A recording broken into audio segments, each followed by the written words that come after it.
un liminaire à cette table ronde de visionner, certains l'ont déjà vu, hein, un clip vidéo, qui est un clip vidéo qui a été coproduit par 4 organisations, hein, pour illustrer aussi un petit peu le débat. Donc si vous pouvez envoyer le clip en régie, comme on dit.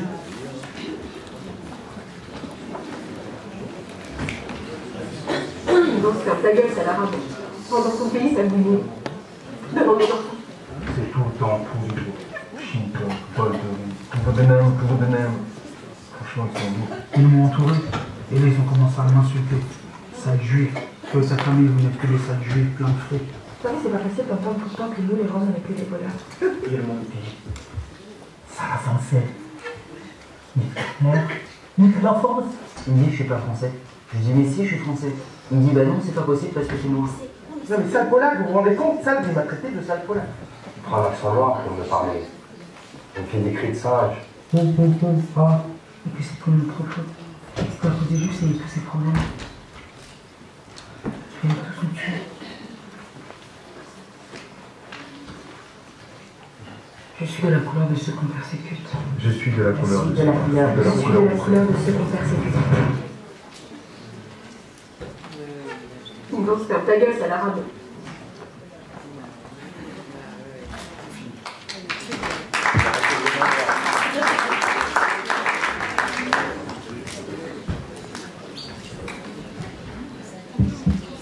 Merci. On va donc commencer cette table ronde sur l'état du mouvement antiraciste, la situation en France. Il ne s'agit pas de la situation du racisme en France, mais de la situation du mouvement antiraciste. Le premier constat que je fais, je n'avais pas vu le clip que je trouve excellent, je constate que le mouvement antiraciste, dans son expression clippée, vient donc de céder à l'idéologie dominante, puisque le racisme anti-blanc fait donc partie des haines dénoncées par votre clip. C'était absolument inimaginable et inenvisageable, on va dire, il y a encore 5 ans. Est-ce que ça représente l'état réel de la société française? Le pessimiste que je suis aurait tendance à dire oui, mais notez cela, si vous n'en êtes pas rendu compte, vous avez tous collectivement, ceux qui ont consigné ce clip, acté une expression racisme anti-blanc, ou racisme anti-français, qui vous apparaissait comme étant totalement connoté à l'extrême droite il y a quelques années.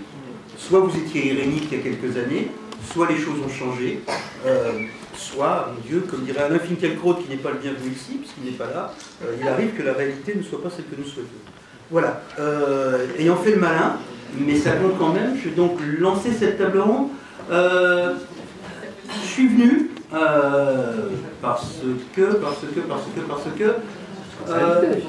parce que Pierre Tartakovsky m'a invité, que paix aux vieux juifs de bonne volonté. Je me suis dit que ça valait le coup de tenter encore le coup de faire dialoguer ensemble des gens qui non seulement, pour exception, ne sont pas capables de travailler ensemble, mais qui plus profondément se détestent. Par moment et par endroit. Oui, bien sûr, pas tous. Alain Jakubowicz s'entend extrêmement bien avec Pierre Mera, qui s'entend avec Sacha Ringuet-Wirtz, qui s'entend avec Dominique Sopot, mais tout ceci souffre certaines exceptions. On ne va pas se raconter l'histoire. La question qui divise est très profondément ce qu'on appelle le mouvement antiraciste, le mouvement anti-discrimination ou le mouvement de défense des droits. Donc la question petit a de l'antisémitisme, petit b de l'islamophobie, terme récusé par une partie de mes petits camarades à la tribune, a empoisonné le débat depuis des années et fait partie de nos incapacités, vos incapacités à travailler ensemble.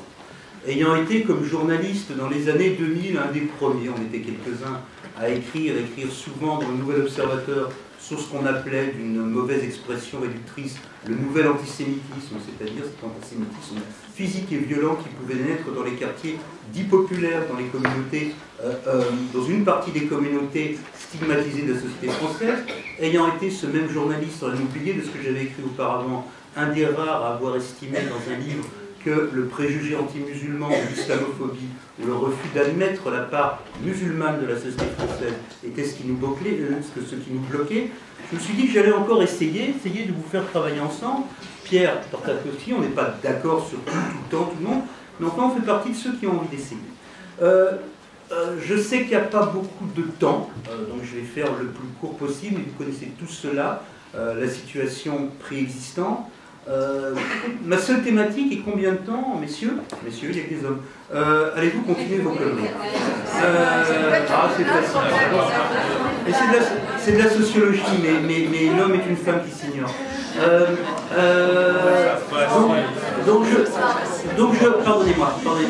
Pardonnez-moi. Donc je reformule et j'y tiens.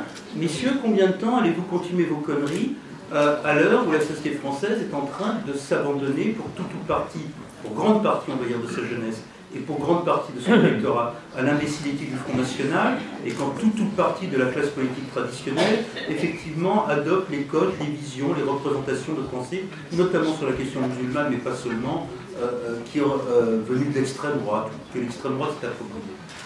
Pourquoi dis-je arrêtez vos conneries? On va rentrer immédiatement dans le vif du débat. Il y a quelques mois, il y avait sur un excellent site qui s'appelle le Huffington Post un texte extrêmement fort en défense d'un militant politique qui s'appelle Mohamed Sifawi, texte qui a été signé par au moins 2 des présents de cette table, donc Sacha Tangueritz, UEJF, et Dominique Soupeau, SOS Racisme, texte qui défendait ce militant qui avait été attaqué par ailleurs par des gens membres du CCIF, représenté ici par Yasser Louati, CCIF, collectif contre l'islamophobie en France.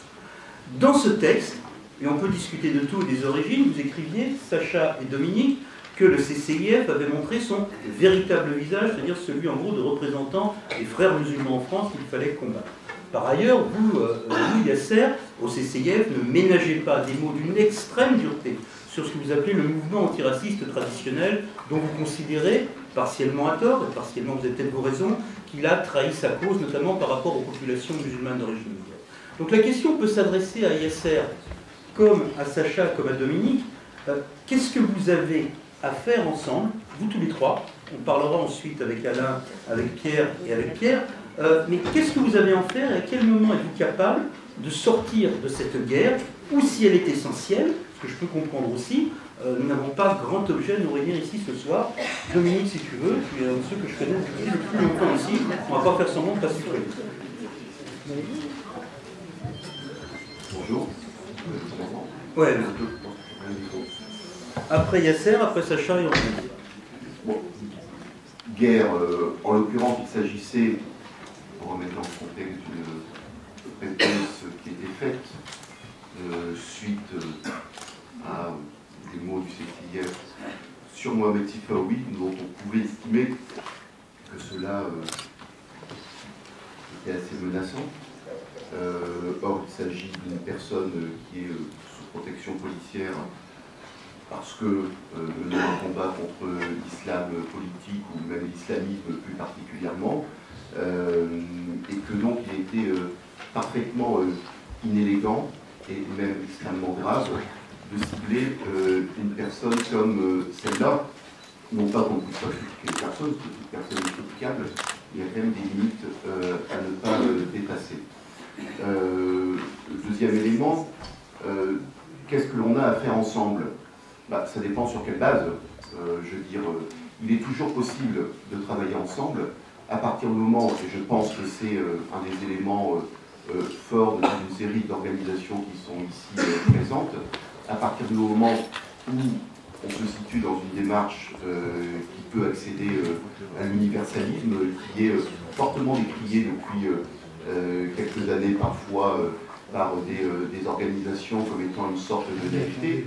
Et quand je dis l'universalisme, ça n'est pas la négation des spécificités qui peuvent exister dans les phénomènes de haine. Ça existe, et on n'en vient pas loin s'en faut. Mais l'universalisme, c'est premièrement pour moi la question de l'universalité des droits. Et deuxièmement, l'universalisme s'incarne dans le fait d'être capable d'avoir de l'empathie pour tous. Et je pense que c'est quelque chose qui peut être un critère pour moi d'appréciation des militants, des organisations. Est-ce qu'à un moment donné, on est capable de parler d'autre chose que de soi? Je pense que lorsque l'on est antiraciste et que l'on mène un combat qui peut être plus particulier, ce qui peut être tout à fait légitime au demeurant, on réclame aussi en partie de l'empathie. Pour réclamer de l'empathie pour soi, il faut être capable d'en avoir pour les autres. Est-ce que Yasser Louati, pardon, désolé, est-ce que Yasser Louati, vous considérez que les organisations antiracistes traditionnelles ont de l'empathie pour les gens que vous défendez, grosso modo des musulmans pratiquants, revendiqués et visibles, qui rencontrent des problèmes dans leur vie quotidienne. Vous avez l'impression d'être seul ou accompagné dans ce débat? D'abord, merci Claude, c'est notre première table ronde pour ta franchise. Merci. Alors, pour commencer, il faudrait rappeler que le CCIF en tant que tel n'aurait jamais dû voir le jour. Jamais. Pardon? Donc le CCIF, je répète, n'aurait jamais dû voir le jour. C'est parce que des victimes se trouvaient abandonnées des organisations antiracistes traditionnelles qu'elles ont commencé à tourner le dos à ces mêmes organisations et à demander de l'aide directement sur le terrain. Un collectif s'était constitué de manière informelle pour ne serait-ce que les laisser parler et exprimer leurs griefs. Ensuite, lorsque le CCIF a commencé à collecter les informations, il a vu qu'il ne pouvait pas laisser le champ libre puisque personne ne voulait l'occuper. C'est ainsi qu'est né le CCIF, d'abord pour collecter les témoignages des victimes, violences particulièrement violentes envers les femmes qui portent un voile après l'hystérie de 2003 sur les débats qui ont précédé la loi de 2004. Bien sûr, les discriminations et le phénomène islamophobe que personne ne voulait reconnaître, terme qui est toujours récusé par certaines personnes ici autour de cette table. Maintenant, concernant la tribune Claude, je ne parlerai pas d'une personne qui est absente, j'aurais aimé le faire en sa présence. Mais concernant les propos qui sont tenus envers le CCIF, maintenant, frères musulmans ceci, frères musulmans cela, je ne demande que des preuves. On ne peut pas continuer à nous faire un procès d'intention parce que nous sommes ou perçus comme des musulmans, pratiquants ou pas. Et ta question, Claude, c'était ? Est-ce que j'ai répondu? Tu y as répondu. Alain Jakubowicz, pardon, j'avais dit Sacha Igris, mais Alain Jakubowicz, qui était à côté de moi, disait, quand tu disais, Yasser, que ce combat n'était pas mené, Alain disait c'est faux. Oui, c'est absolument faux, et je récuse cela, mais alors avec la violence la plus forte. Dire que les associations... Si. Je suis la seule personne en droit d'interrompre qui que ce soit à cette tribune. Je veux simplement... Enfin, je reviendrai sur les propos de Claude tout à l'heure, sur lesquels je ne suis pas d'accord non plus, d'ailleurs. Mais je le fais tout de suite ou... Vas-y, oui. C'est à toi. Non, mais bon, je replaçais les choses dans leur contexte général. D'abord, la situation n'est effectivement pas très bonne, c'est le moins qu'on puisse dire. Moi, ça fait quand même un certain nombre d'années que je le dis, qu'il faut refonder le mouvement antiraciste, qu'on ne peut plus continuer à raisonner avec le logiciel qui était le nôtre dans les années 70 ou 1980, que le monde a singulièrement changé, et que, effectivement, les choses étaient simples quand la victime de racisme appartenait à une minorité, et que le raciste était de droite, blanc, etc., de droite, effectivement. Bon, les choses aujourd'hui sont infiniment plus complexes, nous le savons, et c'est vrai qu'on a eu du retard à l'allumage, c'est le moins qu'on puisse dire dans nos associations, sur l'évolution de la société et l'évolution du monde. C'est également vrai, et je pense que Sacha en parlera tout à l'heure, particulièrement, et nous à la LICRA on y est particulièrement sensible, et j'ai mis toute notre puissance de feu sur les réseaux sociaux, parce que c'est vrai qu'on a abandonné ce terrain aux racistes et aux antisémites, et qu'il est temps de venir sur le terrain sur lequel le combat aujourd'hui, malheureusement, a lieu prioritairement. Ceci étant, je crois que Claude a dressé un tableau qui est beaucoup plus noir qu'il n'est en réalité. J'ai pris une initiative, personnellement, en tant que président de la LICRA, il y a déjà un certain nombre d'années, de réunir les présidents des grandes associations antiracistes qui sont aujourd'hui autour de cette table. Je parlais des anciennes, c'est-à-dire dans l'ordre d'entrée en scène, la Ligue des droits de l'homme, la LICRA, le MRAP et SOS Racisme, que je définis, à tort ou à raison, et je pense que ça sera un sujet au cours de notre table ronde, comme les associations universalistes, c'est-à-dire des associations qui de tout temps, malgré les procès d'intention qui leur sont faits par les uns ou par les autres, ont une vision générale de la lutte contre le racisme et l'antisémitisme, et non pas une vision communautaire ou communautariste de ce combat. C'est la raison pour laquelle j'ai pris cette initiative. Au-delà des différences que je connais, je peux vous dire que ça n'a pas été très facile non plus pour moi, président de la LICRA, de dire je vais inviter à nos universités le président de la Ligue des droits de l'homme, le président du MRAP, la personne qu'on ne voulait pas voir à la LICRA, ou celui de SOS Racisme qui était, effectivement, il faut bien dire, beaucoup plus simple pour nous. Il y a un certain nombre de sujets qui nous séparent, il y a un certain nombre de sujets qui nous divisent, et il y a même un certain nombre de sujets qui nous opposent. Tu les as résumés tout à l'heure, effectivement, la laïcité n'est pas la moindre. J'indique, et je le dis en présence du président du CICIF, parce que je l'assume totalement, que la LICRA, le porte-parole de la LICRA a été favorable à la loi interdisant le port du voile intégral, et je considère rétrospectivement que nous avions raison de souhaiter l'adoption de cette loi. Ça fait peut-être pas plaisir à tout le monde, mais c'est ainsi. Il y a un certain nombre de sujets qui nous opposaient également, qui sont des sujets que nous ne devrions même pas évoquer en France, qui sont des événements internationaux dont tu n'as pas parlé tout à l'heure, mais qui ont des répercussions délétères dans la société française.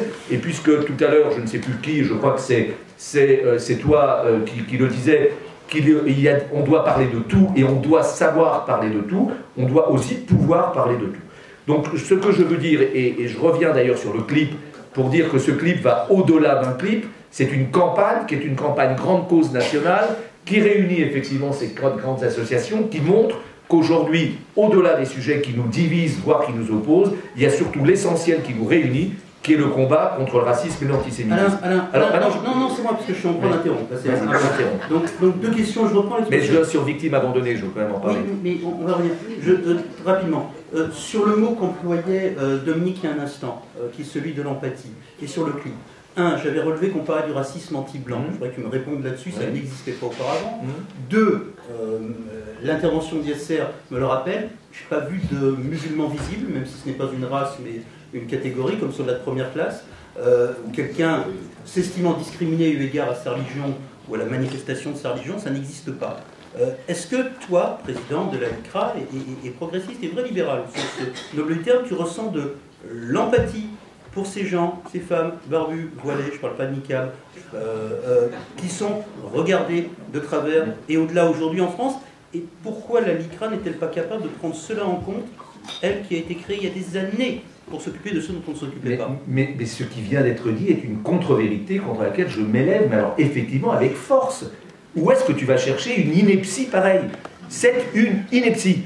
Et venir me demander si j'ai de l'empathie pour une personne qui est victime de racisme, moi, je veux dire, les bras mentons, je suis président de la LICRA, je veux dire, me demander si j'ai de l'empathie pour les personnes qui sont victimes, ça fait 30 ans que je me bats pas là-dessus, ça fait, enfin plus que ça d'ailleurs, enfin je veux dire qu'on marche littéralement sur la tête et on est sur des choses, et je veux répondre justement à Yasser sur ce point. Non, nous n'avons pas abandonné les victimes qui sont victimes de racisme parce qu'elles sont musulmanes ou arabes, et effectivement on a un problème de mots qui est absolument terrible, parce qu'on ne sait même plus quel mot utiliser. Mais ce qui a été fait, c'est qu'on a dit à un certain nombre de ces victimes, il ne faut pas aller à la LICRA, parce que la LICRA est enjuivée, parce que la LICRA est sioniste, parce que la LICRA est ceci ou cela. Ça, c'est la réalité du terrain. Ça, c'est la réalité du terrain. Et puisqu'on doit tout dire, disons cela. Moi, je vous invite à venir au service de la LICRA qui reçoit tous les jours les plaintes. Et vous verrez le nombre de gens à qui nous ne demandons pas la religion, l'origine, s'ils sont ceci ou cela. Mais le nombre de musulmans qui, aujourd'hui, venez demain à la LICRA, venez voir le nombre de personnes musulmanes qui viennent dire « nous avons été victimes ». C'est l'immense majorité des gens qui s'adressent à nous.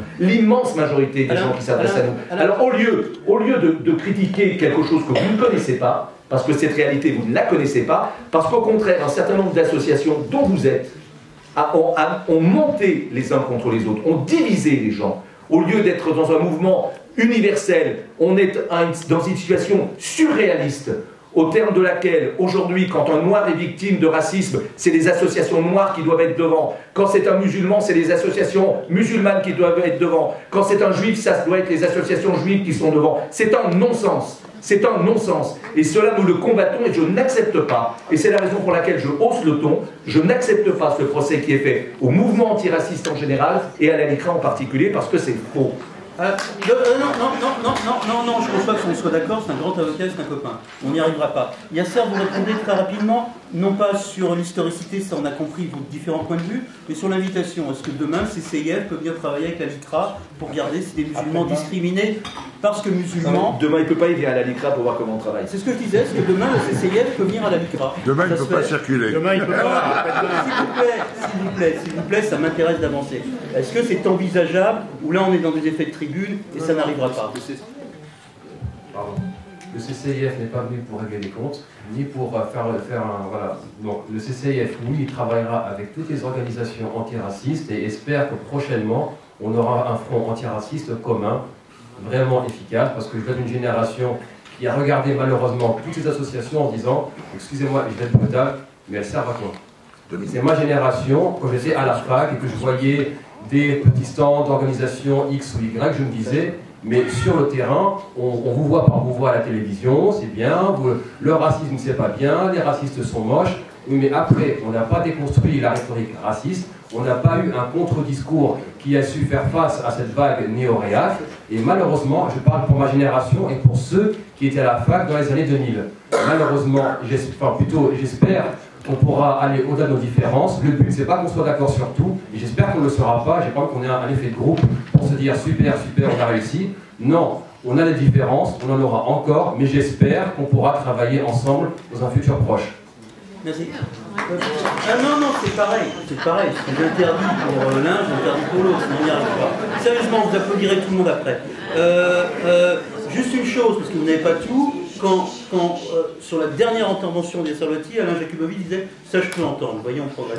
Pierre Mérat, président d'honneur du MRAP. Il y a quelques années, le MRAP était la première organisation antiraciste traditionnelle, issue d'une scission stalinienne de la Litra, Poutakine, après la Deuxième Guerre mondiale, sauf que c'est vrai. À prendre en compte ce nouveau mot qui était contesté, qu'il est encore aujourd'hui, donc le mot d'islamophobie. C'était Mouloud Aounit, qui est décédé aujourd'hui, qui l'avait utilisé le premier. Je ne suis pas à l'époque tout à fait d'accord avec lui.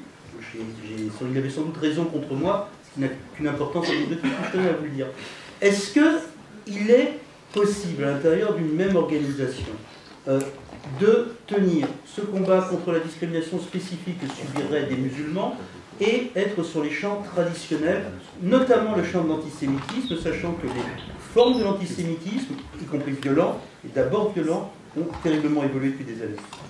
Oui, si d'abord Micro. Merci Dominique. Voilà. Oui, si d'abord d'une part on commence par faire son mea culpa et qu'on commence par visiter un petit peu effectivement les 20-30 dernières années des associations antiracistes. Premièrement. Deuxièmement, si, comme le MRAP l'a pu faire, et ça n'a pas toujours été compris, et encore aujourd'hui c'est une source de discussion et de débat à l'intérieur des associations antiracistes, le MRAP a changé d'acronyme. Il est resté avec le même acronyme MRAP, mais c'est devenu, avant c'était Mouvement contre le racisme, l'antisémitisme et pour la paix, et c'est devenu Mouvement contre le racisme et pour l'amitié entre les peuples. Pourquoi? Non pas parce qu'on ne défendait plus l'antisémitisme, qu'on ne combattait plus par l'antisémitisme, mais parce que précisément, on voulait poser comme postulat, non pas scientifique, mais postulat presque philosophique, le fait qu'il y avait un seul et unique racisme à combattre. Pourquoi? Parce que c'est lorsque l'on pose en quelque sorte ce postulat philosophique que l'on peut ensuite tous s'approprier toutes les mémoires. Mémoire de la Shoah, mémoire de l'esclavage, mémoire du colonialisme, sans effectivement communautariser, sans effectivement fragmenter en quelque sorte les mémoires et donc les mettre en concurrence et les hiérarchiser. C'est ce qui se passe par-delà la querelle d'associations, CCIF, l'ICRA, etc. À quoi assiste-t-on effectivement?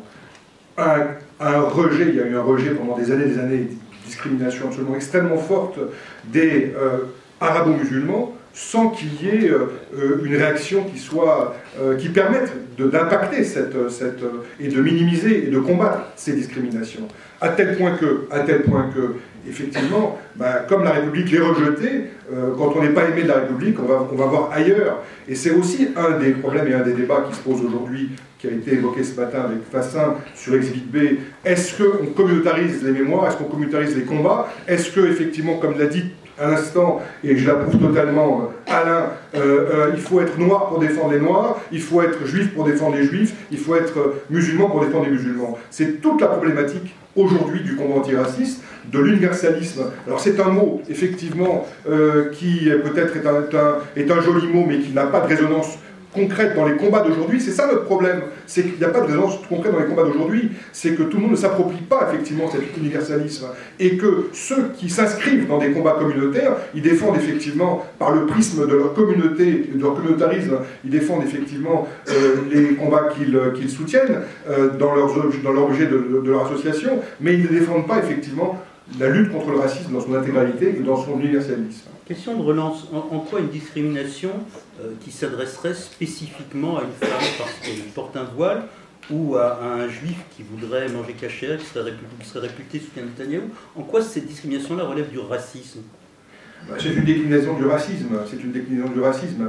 Le racisme, c'est avant tout des actes, un passage à l'acte, une représentation des préjugés et aussi une idéologie. Et la discrimination, c'est la déclinaison de ce racisme-là. Et c'est le rejet de l'autre. Alors ça se rapproche de la xénophobie, ça se rapproche de l'étranger qu'on repousse et qu'on rejette, mais en toute situation, on retrouve les racines effectivement du racisme et de la détestation de l'autre, et aussi à quelques analyses près, la projection que l'on peut faire de l'analyse économique et sociale de ces discriminations et de ce racisme-là. Remarque, mais on va relancer. Quand vous dites que rien n'a vraiment été fait face au rejet dont étaient victimes les arabo-musulmans en France, Dominique Sopo, à votre gauche, est extrêmement aimable de ne pas avoir récupéré le micro. Toute la naissance de SOS Racisme, toute la génération de ces gens qui étaient lycéens ou jeunes étudiants dans les années 80 s'élevait contre les crimes racistes et le rejet des arabo-musulmans. Un des grands drames de ce pays, c'est qu'on est passé de cette génération S-raciste, quoi qu'on pense des évolutions d'associations ou de ses prémices, à une génération qui maintenant regarde plutôt vers Marion Maréchal Le Pen ou sa tante. Oui, mais à quel résultat? Et le drame. Avec quel résultat? On a bien vu aujourd'hui, on parlait du contrôle au faciès. On sait qu'aujourd'hui, un noir ou un arabe est contrôlé 10-15 fois plus qu'un blanc. Ça renvoie à un racisme structurel. Pierre Mérat. Et on va revenir avec vous. Sacha Nguéviès, je vous interroge à double titre. Union des étudiants juifs de France, il y a deux mots dedans. Il y a France aussi, on va laisser tomber pour l'instant. Étudiants. Pourquoi est-ce que vous êtes étudiant d'une génération qui a basculé de l'autre côté?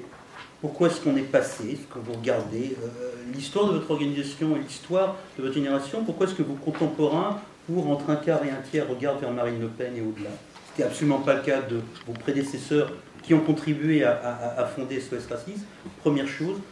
Deuxième chose, quand on parle de victimes abandonnées, c'est un sentiment, je travaillais là-dessus, qui existe énormément dans la communauté juive. Est-ce que les juifs, de par la renaissance d'un antisémitisme, on va dire violent depuis 15 ans, se sont à un moment donné abstraits ou retirés d'une perception plus large des fractures nationales et ont l'impression d'être les premières et les seules victimes et ont l'impression qu'on ne s'occupe pas de ce qui leur arrive? Merci Claude. Alors, sur la question du sentiment de solitude, oui, je pense qu'il y a eu un moment, effectivement, je pense à la question de la fin des années 90 jusqu'au début 2005-2010, où il y a une difficulté à nommer la question du nouvel antisémitisme. Pour autant, j'ai l'impression que c'est quelque chose qui a été dépassé. J'ai l'impression en tout cas qu'aujourd'hui, il y a la plupart des associations, la plupart des partis, en tout cas des partis politiques qui ne penchent pas du côté de l'extrême droite ou d'une certaine extrême gauche, de déni de la question de la résurgence de l'antisémitisme. Mais quand bien même cette question a beaucoup occupé, non seulement mon association, mais d'autres associations juives, je crois que ça n'a absolument pas empêché, pour notre part en tout cas, de continuer de se situer dans une perspective universaliste. Et j'étais un petit peu étonné d'entendre un petit peu plus tôt que le fait de s'exprimer à partir d'une identité particulière empêcherait d'être concerné, empêcherait de travailler dans le champ du racisme en général. Je ne crois pas que tous les phénomènes de racisme, d'antisémitisme, de racisme anti-rome, anti-musulman, homophobie puissent facilement s'analyser sous la même grille. Je crois qu'il y a énormément de dynamiques à l'œuvre et au sein même de chaque forme de racisme, il y a énormément d'histoires différentes. Pour autant, en tant qu'étudiant juif, mais en tant que membre d'une association qui a été fondée au sortir de la guerre, et donc qui porte un traumatisme, celui de la survie à l'extermination, celui de la résistance, eh bien je crois que j'ai un message qui parle non seulement aux étudiants juifs, mais qui parle à l'ensemble de la société française. Et c'est pour cela que, dans le même mouvement, nous avons constamment essayé, sur le terrain judiciaire notamment, de s'opposer et de faire condamner les idéologues d'un nouvel antisémitisme, comme les Dieudonné ou les Soral, mais qu'il y a quelques jours, nous étions partie civile contre Éric Zemmour pour les propos qu'il avait tenus contre les musulmans dans le Corriere della Sera, où il évoquait à demi-mot la question d'une déportation massive, que nous l'avions fait condamner il y a quelques années lorsqu'il avait justifié les discriminations au faciès, ou encore que nous avons aussi remporté un procès contre Valeurs Actuelles pour leur une. Voilà, donc moi je crois qu'on peut se situer, je pense que c'est d'autant plus important aujourd'hui que la question de l'identité elle ressurgit à plein, vous le disiez, de pouvoir se situer à la fois à partir de l'identité et en même temps d'être dans un combat plus généraliste. Donc je ne vois pas d'opposition plus générale à partir du moment où on est prêt à s'engager sur les différentes causes. Vous êtes de la même génération, je pense à peu près Yasser, Sacha, vous avez quel âge? 29 ans. Yasser? 35, et vous faites jeune, c'est terrible.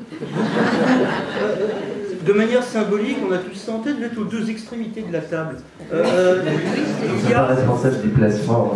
Il y a comme quoi même l'LDH peut faire de la perversion involontaire.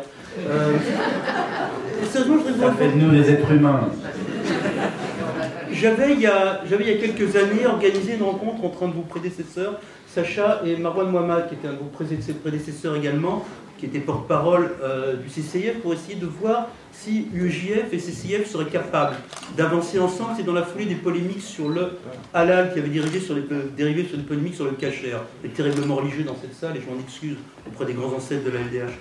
Je voudrais vraiment que vous me répondiez, mais le plus sincèrement possible, parce qu'en tant qu'individu, Yasser, est-ce que vous entendez ce que peut dire Sacha sur l'antisémitisme? Est-ce que vous savez qu'il est physiquement compliqué d'être juif dans certains endroits de la société française? Est-ce que vous êtes prêt à faire quelque chose là-dessus? Si c'est hors de votre champ, de votre perception, et vous avez tellement à faire vous-même sur votre objet social, si j'ose dire, que cela vous échappe?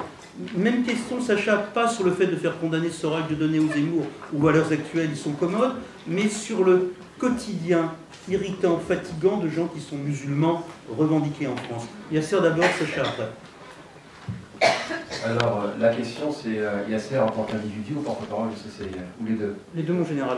D'accord. Donc, pour commencer, Yasser en tant qu'individu, oui. De par ma famille, une partie est juive, oui, l'antisémitisme doit être combattu et non pas relégué parce qu'il y a une espèce de tabou, on dirait on en a marre, on en a parlé, etc., etc. Non, on n'adhère pas du tout à ça, pour commencer. Deuxièmement, le CCIF, encore une fois, est prêt à travailler avec tout le monde et sans condition préalable. La question qui se pose maintenant, c'est est-ce qu'on est prêt à former un front commun sans agenda idéologique et en nous disant comment être efficace sur le moyen terme? Pardon, mais il n'a pas été répondu à la question, je suis désolé, mais je pense que la question était très claire et je souhaiterais que la réponse le soit autant. Non, Alain, mais commencez par vous calmer, je pense que là... j'ai répondu que oui, le CCIF était prêt à travailler avec tout le monde. Si Claude veut organiser une table ronde entre l'UEJF et le CCIF, je suis partant, et c'est pas, la question ce n'est même pas est-ce que le CCIF est prêt, c'est quand est-ce qu'on va. Mais est-ce qu'il est déjà arrivé? Pardon. Je suis désolé, moi aussi ça me ravit, mais on va poursuivre. Est-ce qu'il est déjà arrivé au CCIF de se porter partie civile dans tel ou tel procès, ou de se porter même vocalement, on va dire partie civile dans le débat public, dans telle ou telle affaire d'antisémitisme ou de dérapage antisémite? C'est pas un piège, c'est vraiment une question. Non, en fait, c'est que j'ai pris mes fonctions le mois dernier. D'accord. Sacha Ragnévir, de la même manière, je vais poser la question. Est-ce que vous avez une idée de ce que peut être la situation presque psychologique de musulmans en France au vu des discours dominants auxquels des associations universalistes peuvent aussi participer, au non-discours sur la laïcité? Est-ce que vous avez une idée de cela, vous qui êtes un minoritaire, si j'ose dire, de profession et d'origine? De fait, que ce soit dans notre travail au quotidien dans les universités, dans les écoles, oui, bien sûr, on est amené à rencontrer des gens de différentes origines, de différentes conditions. Il y a peut-être certaines choses que je ne peux pas au mieux retraduire, mais en tout cas, je crois qu'il n'est pas question d'ignorer la situation, que ce soit la situation de personnes qui seraient perçues comme musulmanes, mais en réalité qui n'auraient pas de pratique, mais qui pourraient être perçu et aujourd'hui on voit à quel point toute la question de la perception comme musulman est en train de prendre le pas sur d'autres grilles de lecture qui pouvaient être celles d'immigrés ou d'arabes auparavant. Je crois que de notre côté, la façon dont on a essayé de travailler plus généralement sans essayer de ghettoiser ou communautariser le débat, c'est aussi de travailler plus généralement sur la question des préjugés. Et c'est notamment ce qu'on fait dans les écoles avec le programme Coexiste et notamment avec certaines personnes qui ont suivi cette méthode que que connaissez à la FDH, comme Joël Bordet ou comme Judith Cohen-Solal, avec qui on peut, au quotidien, dans les écoles, travailler sur la question des mots, des représentations, des préjugés, et dans une même séance de 2 heures, aborder les questions comme qu'est-ce que c'est être français, qu'est-ce que c'est être homosexuel, qu'est-ce que c'est être juif, qu'est-ce que c'est être arabe, et travailler sur les questions qui aujourd'hui sont extrêmement compliquées à manier pour les professeurs, sur des choses aussi qui parfois ne sont pas abordées clairement avec les parents et qui parfois nous déstabilisent. Quand on entend par exemple des élèves qui nous disent « je ne me sens pas français ». Alors, malheureusement, ça fait des années qu'on entend ces discours-là, d'élèves qui disent « moi je ne suis pas français », qui font une analogie assez claire entre les discours d'extrême droite et les discours de la France, qui ont intériorisé énormément de stigmates, notamment la question des Français de souche. Combien est-ce que d'élèves nous expliquent qu'ils ne peuvent pas se sentir français parce que être français c'est être blanc, parce que être français c'est dire ce que plus ou moins Marine Le Pen redit, et je crois que toutes les associations ici présentes doivent pouvoir travailler sur cette question des préjugés. Dominique Sopo, on va revenir à Pierre Tartakovsky qui est un vieux sage avec moi, mais moi je suis le vieux sage qui a le micro pour l'instant. Dominique Sopo, à sa naissance, SOS Racisme, donc 84-85, avait un double parti qui était intéressant dans tout ce que nous connaissons aujourd'hui.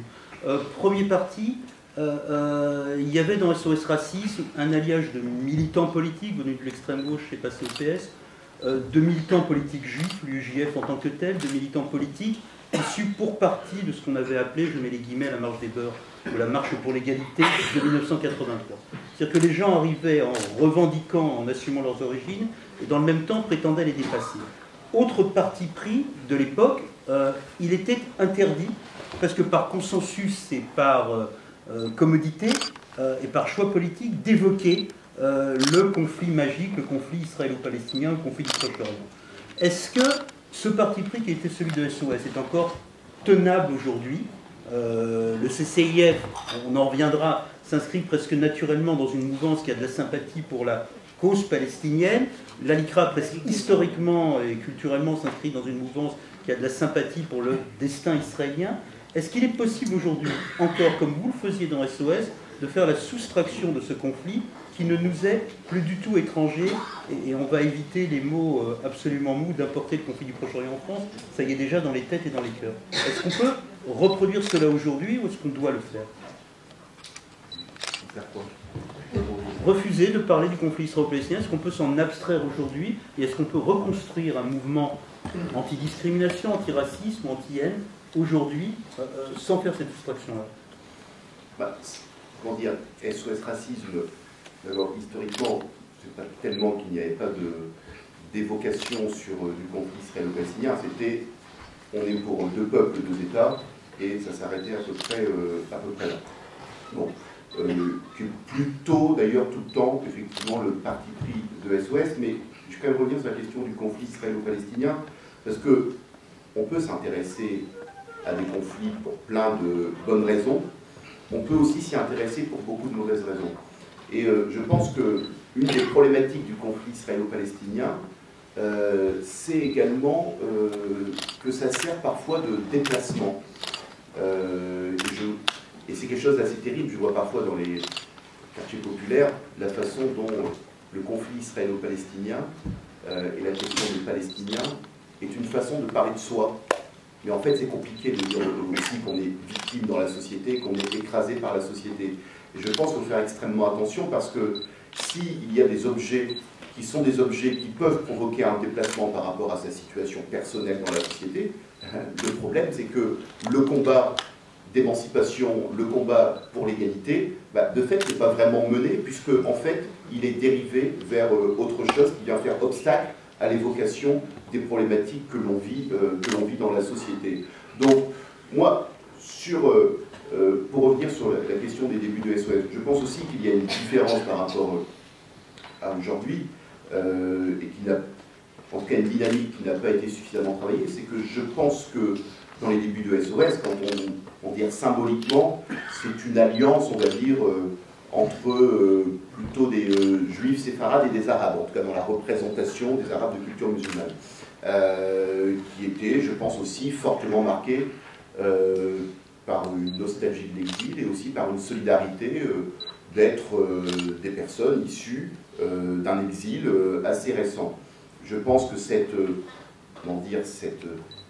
moteur a fini aussi par disparaître les années passant, et qu'il y a sans doute des éléments de fédération à reconstruire pour que des alliances soient à nouveau possibles dans la société, parce qu'on voit quand même qu'effectivement les choses se sont tendues, que des populations qui apparaissaient comme étant des populations avec, parfois d'ailleurs de façon plus médiatique que réelle, parce que les problèmes ont quand même déjà, il y avait déjà des problèmes qui pouvaient exister, apparaissent comme des populations qui aujourd'hui sont en confrontation, et dont certains disent qu'elles sont inéluctablement en confrontation, et que les Juifs rêvent de frapper les Arabes, et que les Arabes rêvent de frapper les Juifs.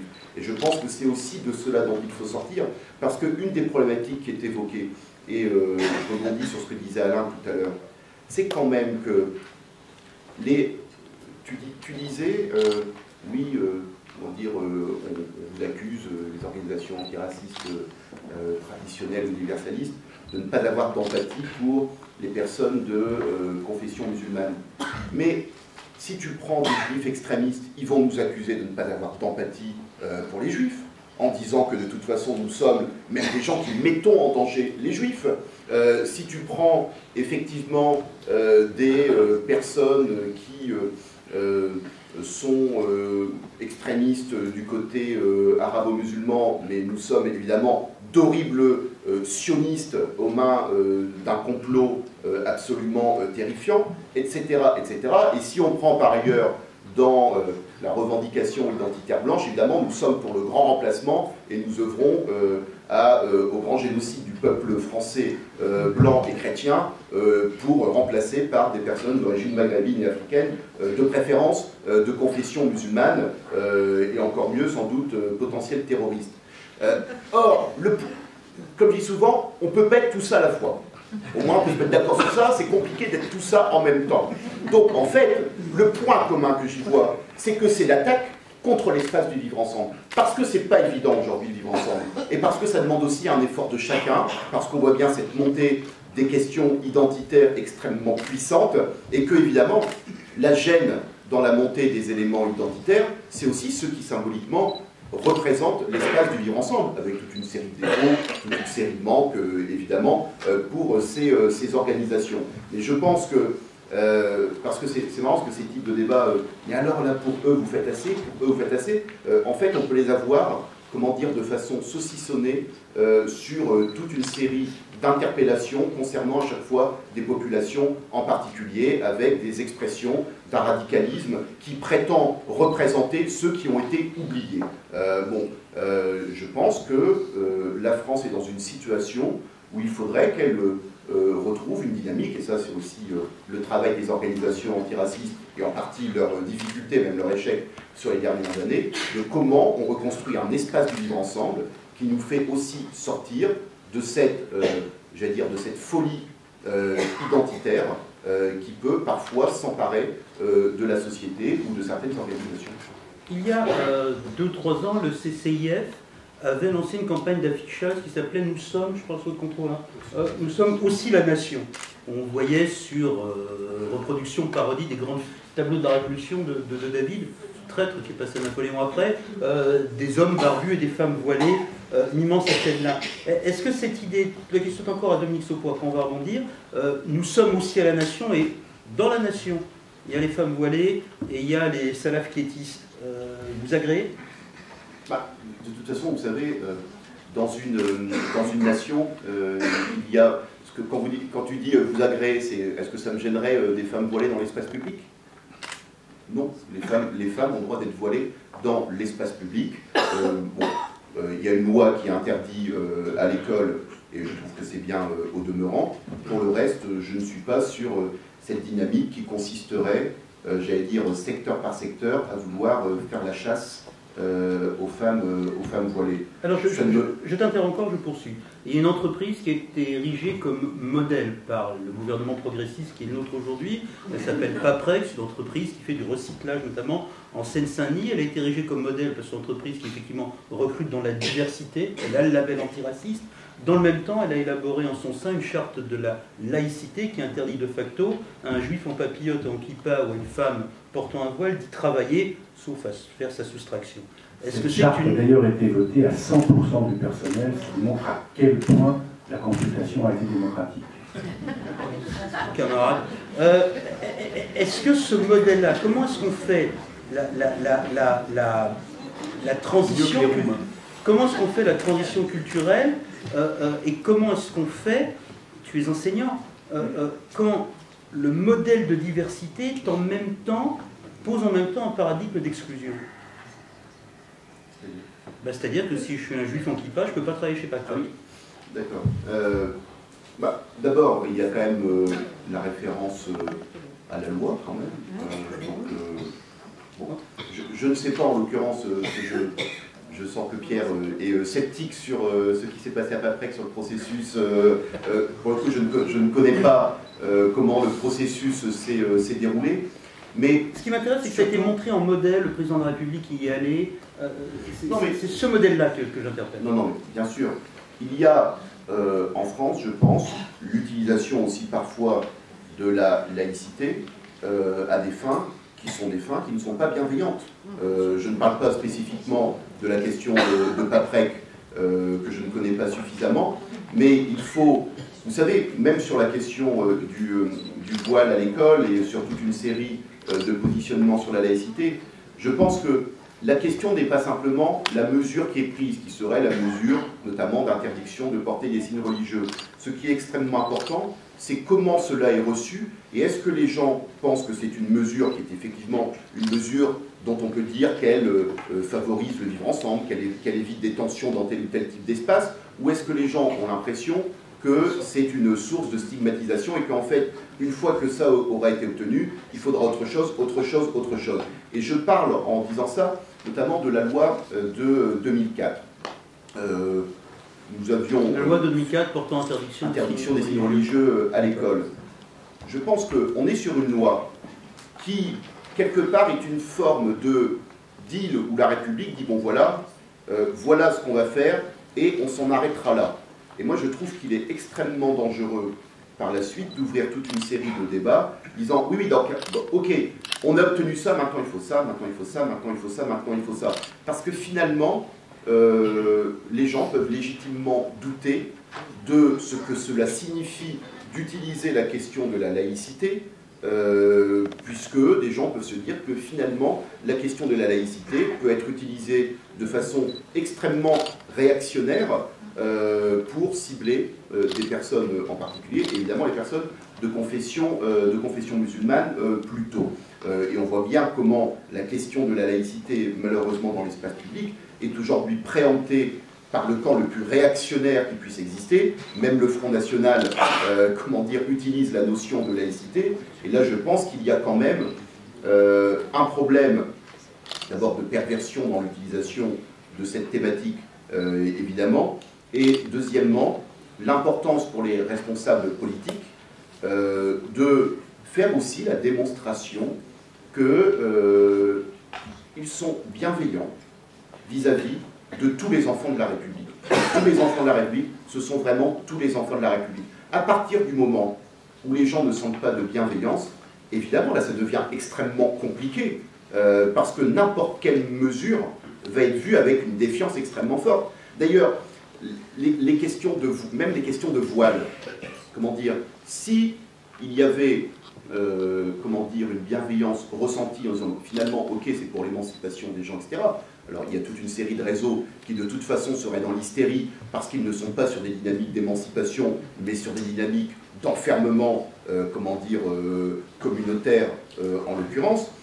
Mais si les gens en ressentaient de la bienveillance, eh bien, parce que ça peut être bienveillant, et d'ailleurs, au point de départ, la laïcité est quelque chose aussi qui renvoie de la bienveillance sur les capacités d'émancipation, la question de l'égalité, la question du non-enfermement, qui sont des questions extrêmement importantes dans l'antiracisme. Le problème, c'est qu'effectivement, les responsables politiques ces dernières années, pour une partie d'entre eux, n'ont pas montré cette bienveillance nécessaire et n'ont pas donné les signaux qu'il fallait. Voilà. Bon, ça va au-delà de Patrick, mais... Yasser Mathieu, est-ce qu'il vous arrive de vous sentir étranger en votre pays lui-même? Absolument. Sauf que maintenant, je vais rebondir sur ce qui a été dit, et franchement, je pense qu'il y a beaucoup de choses qui ont été ignorées. J'aimerais revenir sur la tribune de 1989 qui a été signée par Michael Croth et consorts, qui s'appelait « Voile, prof, ne capitulons pas ». J'entends des mots, par exemple, comme « bienveillance ». Est-ce qu'on a demandé l'avis de ces jeunes femmes voilées de ce qu'elles pensaient sur cette loi contre le voile, pardon. Est-ce qu'on a repensé à la commission Stasi qui a interrogé à peu près 114 personnes, y compris des écrivains fraîchement établis en France, et qui n'a pas demandé à ces jeunes étudiantes voilées ce qu'elles pensaient de la loi contre le voile. Et maintenant, cette loi contre le voile qui a été votée en 2004. Ce qui m'exaspère, c'est que je dois parler en tant qu'homme, et j'aurais aimé que Elsa Rey, qui était là juste avant moi, le fasse à ma place. Malheureusement, c'est ma fonction. En 2004, on a commencé par dire aux gens, vous venez à l'école, mais vous laissez vos convictions personnelles à la maison. En gros, votre éducation ou bien vos convictions religieuses. Et on a fait tout cela en prétendant, on va vous émanciper parce que vous n'êtes pas assez intelligent pour le faire pour vous-même.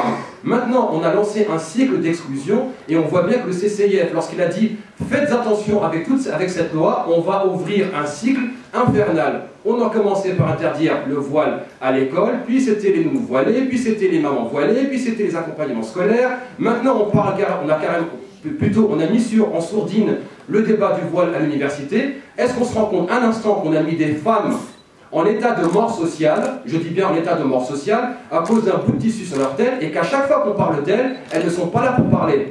Donc maintenant, je suis désolé, il y a eu une défaite idéologique qui a commencé après la fin des années 80. Il n'y a eu personne pour prendre la relève et adresser un contre-discours à cette vague qui voulait exclure cette population musulmane qui devenait un peu trop visible. Je suis désolé, on peut très bien dire communautarisme, renfermement, sauf que malheureusement, ceux qui étaient minoritaires en 89 sont devenus majoritaires, ils ont su se faire entendre, ils se sont coordonnés, ils ont mené une offensive médiatique, politique et idéologique que personne n'a su contrer, et malheureusement, les minoritaires d'hier, même le Conseil d'État disait que l'école n'avait pas vocation à exclure des gens en raison de leurs convictions religieuses. Malheureusement, ces gens, en 2004, sont devenus majoritaires. Où étions-nous pendant 15 ans?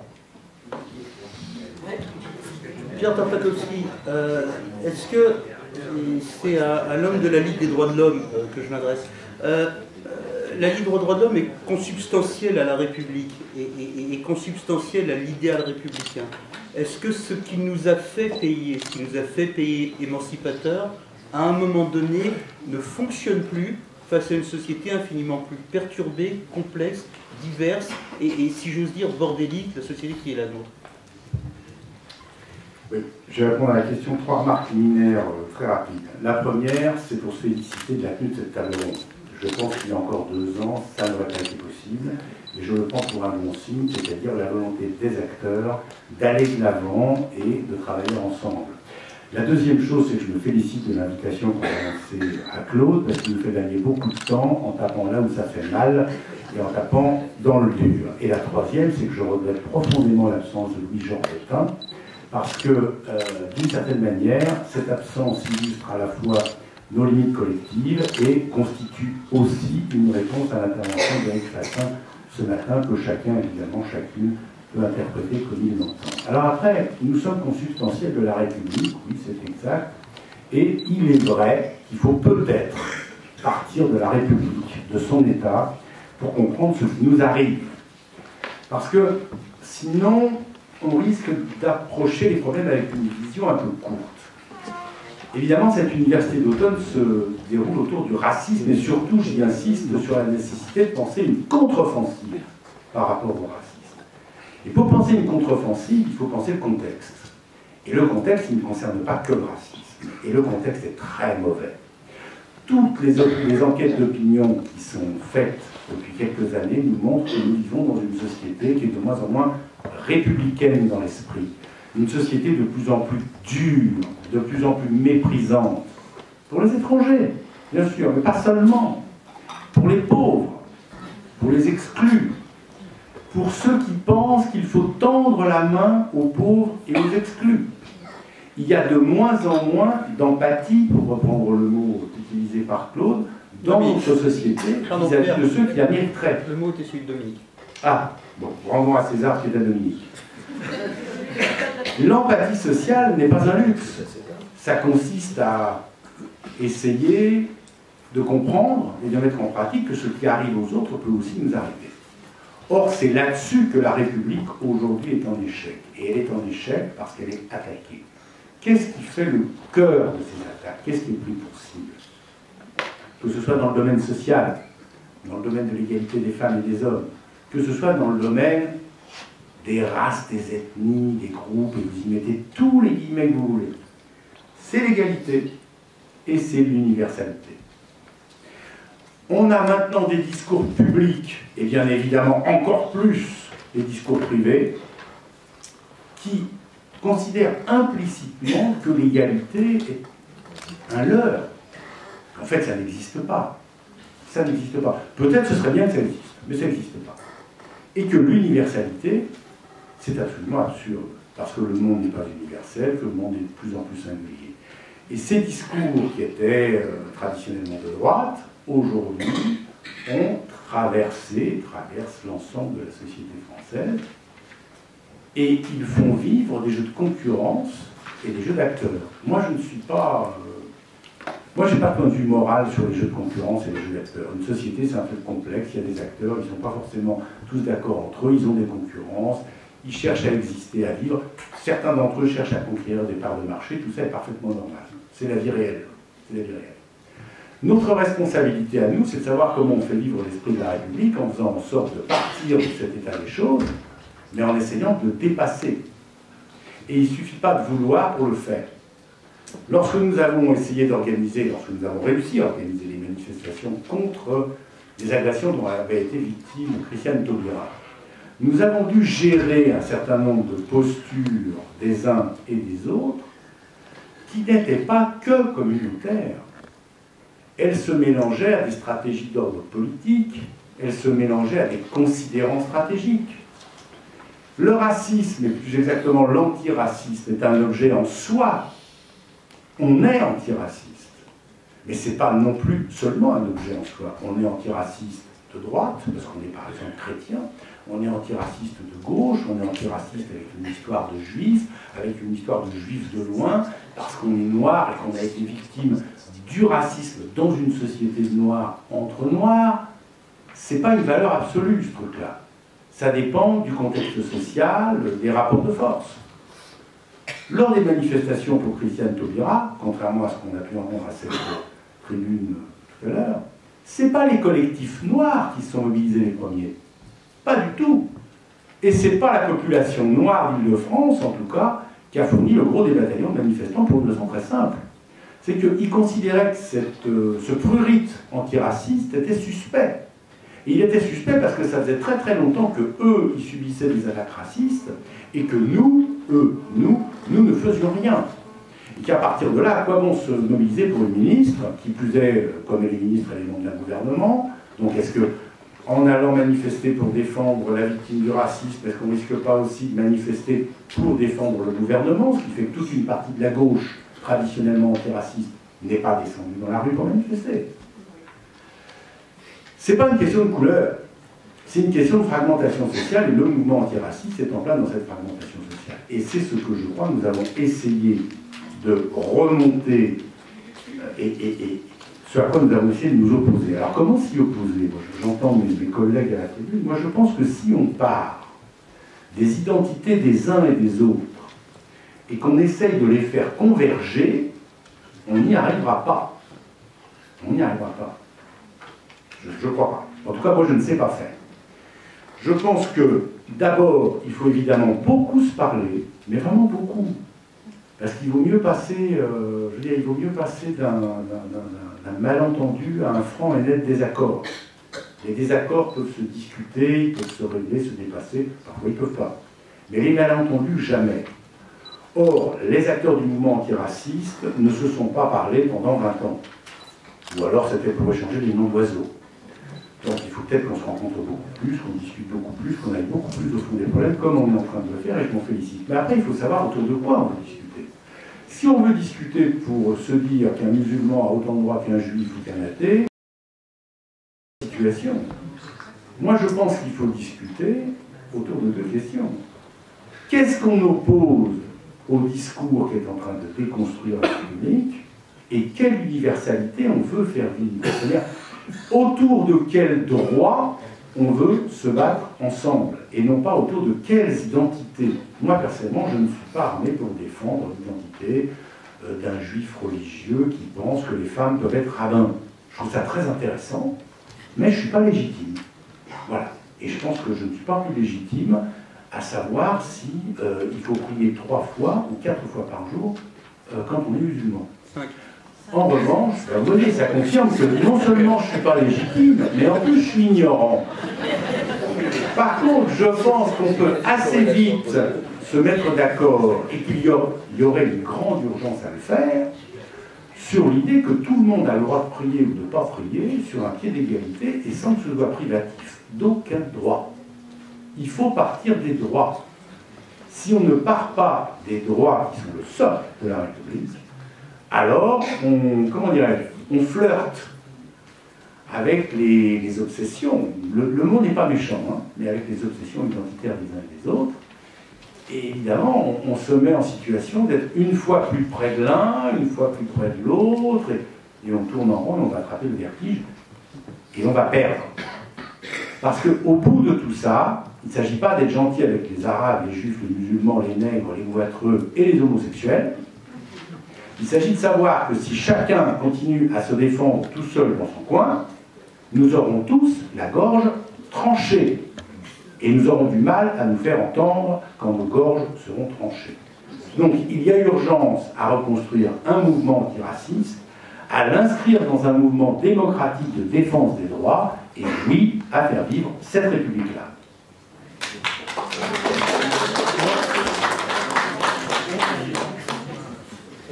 Pierre n'a pas. Pierre, j'entendais que j'avais coupé mon micro pour éviter une interférence. Pierre n'a pas totalement répondu. Pierre, ensuite.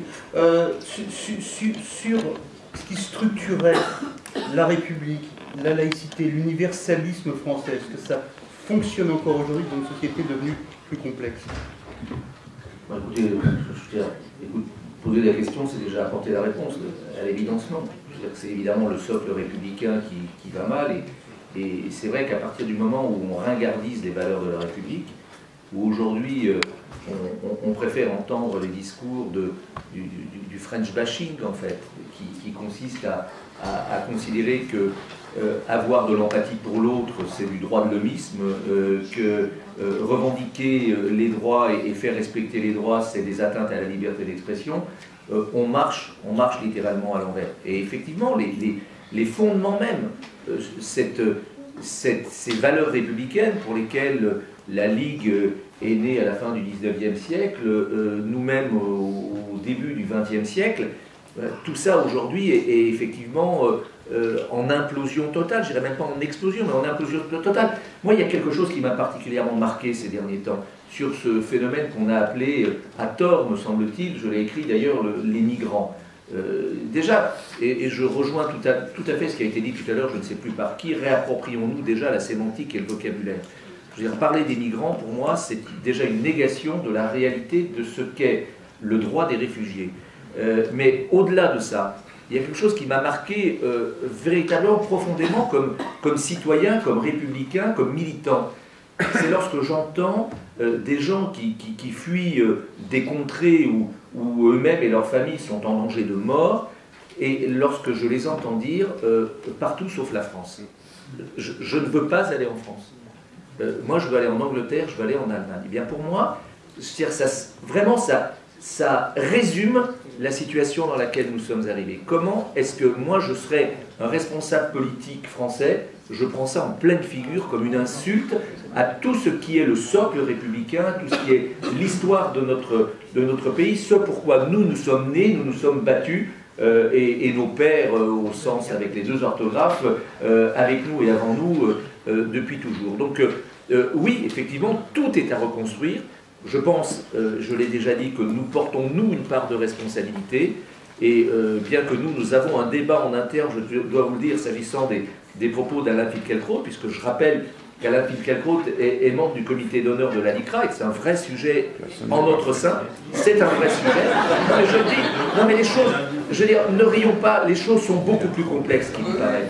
Les choses sont beaucoup plus complexes, mais j'observe simplement que chez moi, à la LICRA, un certain nombre de gens s'élèvent pour dire aujourd'hui, Alain Finkielkraut ne peut et ne doit plus être membre du comité d'honneur. D'autres considèrent autre chose. Mais je referme la parenthèse. Mais puisque Claude le citait tout à l'heure, je suis désolé, mais lorsqu'il dit il arrive que la réalité n'est pas celle que nous souhaitons, je suis désolé, mais moi je signe des deux mains et des deux pieds. C'est une réalité. On a un peu trop tendance, nous, militants antiracistes, en tout cas de ma génération, de notre génération, puisque je vois que dans la salle, effectivement, malheureusement, dans ce type de réunion, les jeunes font beaucoup défaut. C'est quand même un constat qu'il nous faut tous faire. Et ça aussi, c'est notre responsabilité, pardon de le dire, parce qu'effectivement, il n'y a pas beaucoup de femmes à cette tribune, mais il n'y a pas beaucoup de jeunes dans la salle. Je veux dire qu'on a quand même tous un peu tendance, au nom de notre vieux militantisme, à voir la société telle que nous la rêvons et pas telle qu'elle est. Et je vais répondre a posteriori à une des questions que tu me posais tout à l'heure sur le racisme anti-blanc. Puisque tu dis, ah, est-ce que les associations l'ont intégré? Parce que le vocable, certainement pas. Parce qu'effectivement, et nous, à la LICRA, vous savez qu'on a été à la pointe de ce sujet, qui nous a opposé d'ailleurs avec la Ligue, très clairement, parce que nous considérons que c'est une réalité sociale. Que, effectivement, dans un certain nombre de quartiers, et pas seulement de quartiers, d'endroits de France, effectivement, cette réalité sociale existe. Est-ce que c'est du racisme? C'est un autre sujet. Est-ce qu'il est à mettre en miroir du racisme dont les minorités sont victimes? Bien sûr que non. Mais il n'empêche que c'est une réalité sociale. Et je pense qu'ensemble, nous commettons une erreur. Et moi, je me félicite que mes amis présidents des associations amis aient accepté que cela soit inséré dans le clip, parce que je refuse de laisser ça au monopole de l'extrême droite. Je refuse absolument que seule l'extrême droite ait la possibilité de tendre la main et de s'intéresser à un certain nombre de nos concitoyens qui sont, oui, c'est vrai, victimes d'invectives et souvent de violences, à seule raison du fait qu'ils sont blancs et français. C'est une réalité sociale de notre société et je refuse de ne pas la voir et je refuse de ne pas la combattre. Je rajoute que comme avocat et donc comme juriste, je ne vois pas de différence dans la loi en fonction de l'origine de la victime ou de l'origine de l'auteur. Donc je pense effectivement que nous faisons progresser le mouvement et le combat qui est le nôtre en acceptant ces réalités, même si idéologiquement et historiquement pour nous c'est extrêmement douloureux, comme il est extrêmement douloureux pour un militant antiraciste de notre génération de dire qu'un musulman est antisémite ou qu'un juif est raciste. Mais c'est la réalité et je crois qu'il faut le dire. Juste pour rebondir sur ce que disait Yasser Louati, mais très rapidement, à propos du tournant de 2003-2004. Lui décrit une défaite idéologique, je pense que Pierre Mera pourrait l'entendre. À l'époque, pour d'autres personnes, cette loi marquait au contraire une affirmation des valeurs républicaines et de laïcité. Je sais que c'est votre position, Alain, et ce n'est évidemment pas la position de Yasser.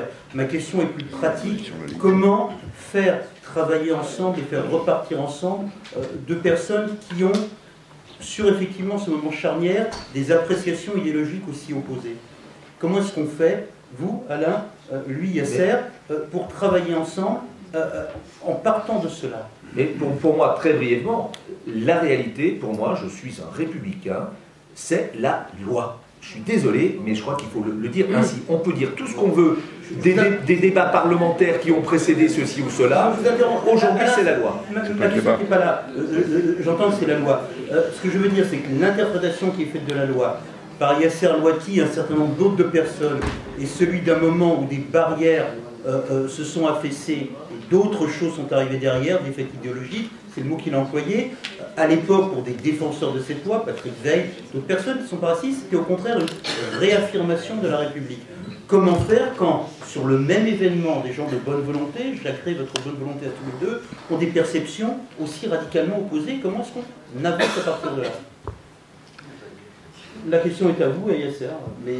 Mais moi, j'attends précisément de nos concitoyens égaux, pas seulement en droit, musulmans, je dirais de s'approprier la loi et de se soumettre à la loi. Je veux dire que ces espèces de mouvements qui se soumettent pas à la loi. Pardon, Alain. Le prochain ou c'est moi qui arrête. Démerderai sans moi. C'est insupportable. Et non, je suis sérieux. Je ne sais pas qui a fait où, je ne veux pas le savoir, c'est insupportable. Pas ici, pas avec ces personnes, pas dans cette enceinte. Mais moi, pardon, vous reprenez maintenant. Mais moi surtout, j'en comprends pas la raison. Je veux dire que c'est un truisme que j'énonce ici. C'est un truisme. C'est de dire, effectivement, il ne s'agit pas de demander des comptes à la communauté. C'est pas du tout ce que je veux dire.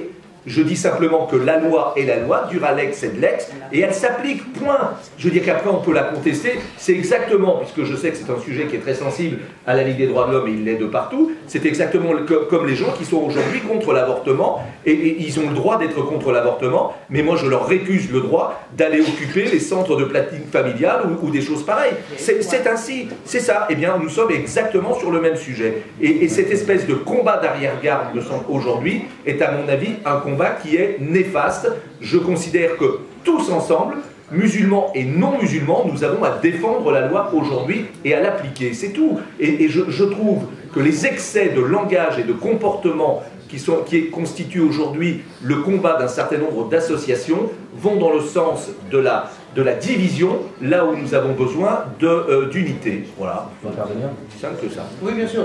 Yassir Louati, sur la question pratique, hein, comment on avance? On connaît ta position sur la loi, on connaît celle d'Alain. Comment, à partir de cette vision divergence, on avance ensemble dans la situation de discrimination, de racisme anti-musulman ou d'islamophobie, du racisme en général du pays? Comment est-ce qu'on fait à partir de deux visions, d'interprétations opposées pour avancer? Ça serait bien qu'on commence à penser aux victimes. Ça serait déjà un bon début. Ceux qui subissent ces injustices, est-ce qu'on les met au centre ou est-ce qu'on les met à l'arrière d'intérêts, voilà, que je ne mentionnerai pas. Maintenant, concernant la loi, je rappelle que l'apartheid, c'était la loi. Il n'y a pas si longtemps, la guillotine, c'était aussi la loi. Que la loi est votée par des hommes avec des biais idéologiques. Donc maintenant, lorsqu'on parle de loi, et encore une fois, l'histoire vous a donné raison, monsieur, c'est qu'on voit bien qu'on a mis, encore une fois, je me répète, tout un pan de la population française qui s'appelle les ces femmes voilées en état de mort sociale. Donc quand on empêche quelqu'un d'accéder de manière égale à l'école, d'accéder de manière égale au travail, et ensuite on vient dire vous êtes une bande de communautaristes, je pense que là il faut qu'on puisse regarder un peu aux conséquences de nos actes. Et maintenant encore une fois, je pense que si on mettait les victimes en avant, qu'on leur demandait leur avis et qu'on les écoutait un peu plus souvent, on serait en capacité d'ignorer encore plus facilement nos différentes opinions et bâtir ce fichu front commun qui tarde à voir le jour. Terminera sur cette question? Oui, alors sur cette question, moi je pense qu'on s'affranchit un petit peu rapidement des responsabilités politiques qui ont été évoquées par Eric Fessin sur notamment le racisme structurel, pour ensuite expliquer, après avoir évoqué les causes, les effets qu'ils produisent.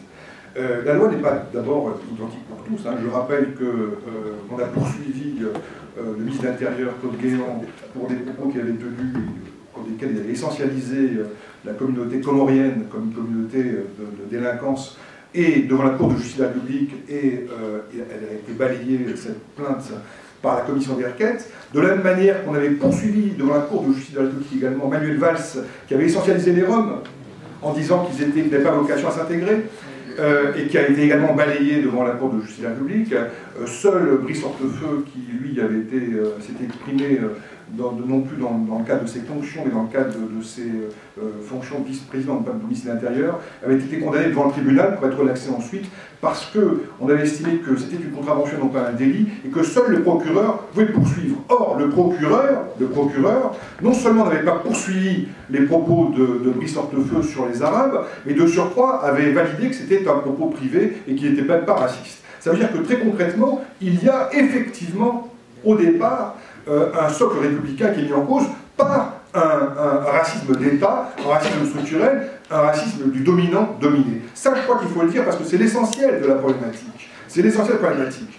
Ça n'empêche que le MRAP, et vous le savez peut-être, dans la controverse du racisme anti-blanc, alors bien évidemment, je mets ça entre guillemets, on doit mettre des guillemets partout, avait évoqué le fait qu'on n'était pas sans ignorer également population dite majoritaire selon l'INED, je comprends les propos de l'INED, était à 16% à son tour l'objet des victimes de propos racistes par des victimes elles-mêmes. Des victimes qui sont dans l'affect, pour la plupart, des victimes qui n'ont que ce code-là, hein, le code de la discrimination, qu'ils ressentent et qu'ils perçoivent et qu'ils vivent tous les jours au quotidien. Donc on ne peut pas, bien évidemment, non seulement on ne peut pas les mettre à égalité, mais on ne peut même pas les apprécier de la même manière. Il n'en reste pas moins qu'il y a un corpus de textes racialistes qu'on retrouve de plus en plus nombreux, de plus en plus souvent, qui peuvent inquiéter sur le terrain idéologique, cette fois-ci, du racisme. Et il y a aussi une loi qui ne dit pas qu'il faut effectivement considérer de la même manière un acte raciste ou une expression raciste lorsqu'il est victime de discrimination au quotidien, comme celui qui serait non pas victime au quotidien, mais ponctuellement victime d'un propos raciste. Toujours est-il que, selon ce qu'on avait évoqué à plusieurs reprises au MRAP dans ce débat-là, effectivement, là on rejoint la Ligue du droit de l'homme et les propos de Pierre Tartakovsky, le constat est là, est présent. Aujourd'hui, il y a des associations communautaires, et je tiens aussi à dire par rapport à l'UEJF que, effectivement, je ne les remets pas du tout en question, tout au contraire, on travaille côte à côte avec l'UEJF et avec d'autres associations également dites communautaires, sur le terrain et sur le champ complet, un spectre très large de l'antiracisme, et pas seulement de la lutte contre l'antisémitisme, bien au contraire, mais il n'en reste pas moins que aujourd'hui, il y a effectivement des associations communautaires qui ont, en quelque sorte, parce que la nature a horreur du vide, récupéré toutes ces victimes, et là je partage aussi un peu ce point de vue-là. Les associations traditionnelles ont été très largement déficitaires dans ce domaine-là. Pourquoi? Eh bien parce que peut-être effectivement qu'elles n'ont pas su faire en sorte que ces jeunes puissent s'approprier, d'abord puissent être, puissent se sentir réellement défendus, puissent se sentir réellement défendus sur le terrain des discriminations. Et aujourd'hui encore, on sait qu'il y a des discriminations très importantes. Quand on s'appelle Mohamed, on a beaucoup de mal à trouver un stage quand on est avocat, par exemple. Quand on est avocat, on a beaucoup de mal à trouver un stage quand on s'appelle Mohamed. Aujourd'hui, c'est pas hier, c'est pas il y a 100 ans, c'est aujourd'hui. Et de la même manière, lorsqu'on est noir, de la même manière, les avocats, les jeunes stagiaires ont du mal à trouver des collaborations. Ils ne peuvent même pas prêter serment parce qu'ils n'ont pas de collaboration. C'est dire où se situe également la discrimination dans toutes les strates de la société, y compris au niveau des avocats. Aujourd'hui, qu'est-ce que l'on fait? La contre-offensive, c'est celle-là, c'est de prendre en compte effectivement toutes les options de toutes les associations, y compris des associations dites communautaires, pour pouvoir travailler effectivement sur la base de droits, et non pas sur la base de leur identité, et mettre en avant effectivement des droits communs à tous, qui sont les droits de l'égalité, de la fraternité. De la fraternité, on parle d'empathie. C'est quoi l'empathie? C'est la fraternité tout simplement. C'est la fraternité, c'est le sens de l'altérité, le sens de l'autre. Eh bien, effectivement, c'est à travers ces droits que l'on remettrait en avant qu'on pourrait s'associer le spectre le plus large de tous ceux qui veulent accéder à ces droits à égalité.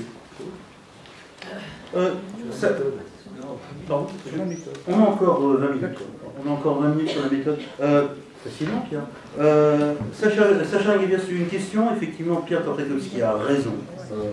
On va parler après de la méthode d'organisation et des suites.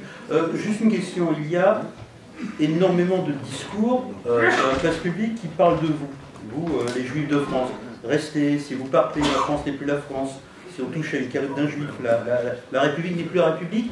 Est-ce qu'à un moment donné, il y a quelque chose d'étouffant de la part d'un jeune juif qui se veut universaliste, être l'objet de tant de sollicitude?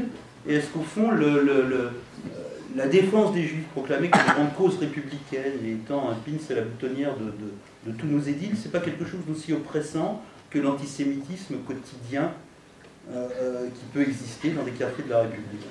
Est-ce qu'à un moment donné, le droit à l'indifférence ou à l'anonymat ne pourrait pas être revendiqué? Je préfère quand même être victime de sollicitude que victime d'antisémitisme. Peut-être aussi que c'est un contre-coup d'une analyse qui n'a pas été faite suffisamment tôt. Ça fait 15 ans quand même qu'on sait. Oui, mais ça fait c'est-à-dire, je rappelle qu'il y a une quinzaine d'années, une des campagnes de l'UEJF, c'était la photo une image en tout cas de Jésus et de la Vierge Marie, avec un tag sale juif, et en dessous, l'antisémitisme, c'est l'affaire de tous. Parce que pendant très longtemps, on a un petit peu prêché dans le désert pour expliquer que lorsque un juif était attaqué parce qu'il était juif, c'était pas seulement une attaque d'une communauté, c'était pas une guerre entre du juif et d'autres, que ce soit ni une guerre entre juifs et musulmans. Bon, c'était une question de protection d'un espace de vivre ensemble, et on l'a vu puisque récemment, la question du terrorisme, après avoir frappé des juifs parce qu'ils étaient juifs, des personnes tenant de l'autorité publique, des militaires, des policiers, des caricaturistes, a frappé l'ensemble des Français. C'est pour ça que moi je pense qu'aujourd'hui la question du combat qui doit nous réunir, c'est la question de la préservation des espaces publics et des espaces de vivre ensemble. Et je le vois à deux niveaux. D'abord sur la question d'Internet, des réseaux sociaux. Qu'est-ce qui fait que c'est l'espace de communication principal aujourd'hui pour les Français, et en particulier pour les nouvelles générations, soit un espace dans lequel tous les codes sociaux qui avaient été progressivement travaillés et tout d'un coup volés en éclats, et on considère normal de dire les pires horreurs, de pouvoir colporter énormément de théories, ou des discours racistes, conspirationnistes, négationnistes qui autrefois étaient cantonnés à la marge, se retrouvent non seulement très publicisés, mais en plus dans la question dont l'information aujourd'hui se propage, renforce les gens dans leurs convictions, puisqu'on suit sur Twitter les gens avec qui on est amis, on lit l'information sur Facebook à partir du prisme des gens qui nous entourent, et de fait aujourd'hui les autoroutes de l'information sont beaucoup plus qu'avant, j'ai le sentiment, exposées au discours de haine. Et ça, et c'est pour ça je crois qu'il faut en tant qu'association anti-raciste aujourd'hui être très concerné par cette question d'information qui circule sur Internet. Et la deuxième question, c'est la question de la préservation de l'espace politique.